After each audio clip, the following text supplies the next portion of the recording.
sait que l'équipe qui va prendre les 3 points va faire un bon classement. Donc voilà, c'est un match qui va être serré et ouvert à la fois, je dirais presque.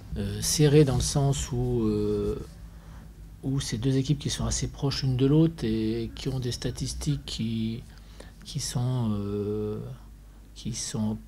pas trop éloignées non plus.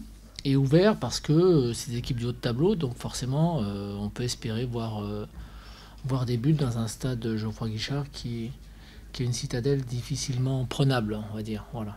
C'est une équipe qui est assez solide malgré tout, bien organisée d'une part, ça c'est une évidence, mais qui est solide, qui arrive à faire le dos rond et qui sur une occasion est capable de renverser le match, quoi. Donc l'objectif sera justement d'empêcher cette occasion d'arriver parce qu'on sait que ça peut aller très très vite. Voilà, il y a des joueurs de talent offensivement.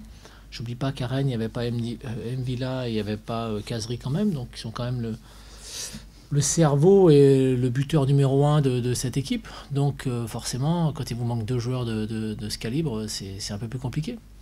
Sur le match de Rennes, j'ai lu certaines déclarations des dirigeants stéphanois, voire des joueurs stéphanois. Alors, on a toujours tendance à aller un peu loin quelquefois, mais malgré tout, on peut comprendre le courroux des Stéphanois quant au résultat de ce match, parce que la performance était bonne, mais elle n'a pas été couronnée de succès pour des raisons qui sont quand même qui sont pas, comment dire, uniquement liées aux Stéphanois, quoi. Voilà, on va dire ça comme ça.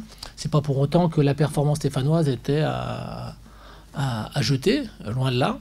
Donc nous, on se méfie de ça. Et on va se méfier aussi de ce qui va se passer demain durant la rencontre. Voilà, parce que on voudrait pas que ça puisse, que ces faits de jeu puissent se retourner contre nous, on va dire. Voilà. Ça n'empêche pas les joueurs de talent de s'exprimer, le fait qu'il y ait moins de public. C'est embêtant parce que quand on connaît le public stéphanois, qui est un public qui ressemble fortement au nôtre, qui est un public avec beaucoup de ferveur, beaucoup de passion, mais voilà, après malheureusement, c'est pas ça qui va faire que les joueurs stéphanois vont être inhibés ou en dessous de leur performance. C'est quelque chose qui peut gêner un peu, mais ça s'arrête là. On est conscient du fait qu'on a fait des progrès sur nos matchs à l'extérieur, mais faut être capable aussi de lire les matchs correctement pour voir qu'on a pris quand même pas mal de points dans des circonstances que je qualifierais moi de favorables, mais qu'on a provoqué malgré tout. Donc c'est pas tombé du ciel, quoi. Ouais, je l'ai regardé le match.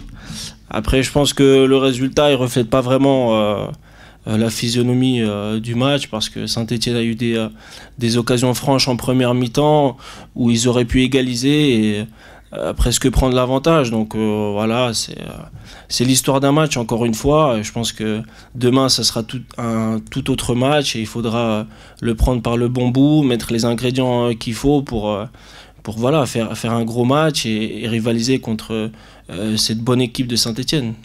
Rentrer dans ce match avec un très bon état d'esprit, mais ça, j'en doute pas une seconde, parce que voilà, depuis le début de la saison, Strasbourg est toujours entré dans ces matchs avec beaucoup de détermination et beaucoup de générosité.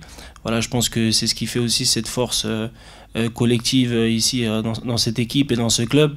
Non, elle me demande simplement de jouer avec mes qualités, d'apporter mon expérience également que j'ai de la Ligue 1 à ce groupe qui a quand même pas mal de jeunes, et puis voilà, d'amener beaucoup d'équilibre à cette équipe et au milieu de terrain, voilà, de prendre ce rôle de leader aussi, parce que j'en ai la capacité à faire le rythme du match et voilà, de contrôler tout ce qui se passe dans ma zone.